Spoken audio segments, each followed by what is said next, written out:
রাজকুমারের জন্মদিন উপলক্ষে যে আপনারা এত উপহার এনেছেন তার জন্য অনেক ধন্যবাদ। আপনাদের সকলের আশীর্বাদ ও ভালোবাসা আমি রাজকুমারের কাছে পৌঁছে দেব। এ আর এমন কি মহারাজ, জানেনই তো রাজকুমার আমাদের সকলের কাছে কত প্রিয়। ঠিক ঠিক।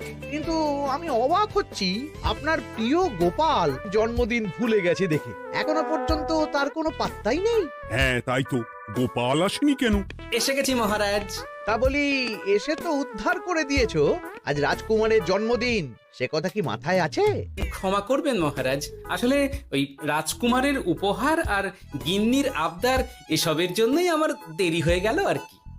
এই নিন রানীমা, আমার তরফ থেকে রাজকুমারের জন্য ছোট্ট উপহার। অনেক অনেক ধন্যবাদ গোপাল। তবে মহারাজ, আমারও একটা অনুরোধ ছিল। কি? আমাকে যদি অগ্রিম বেতন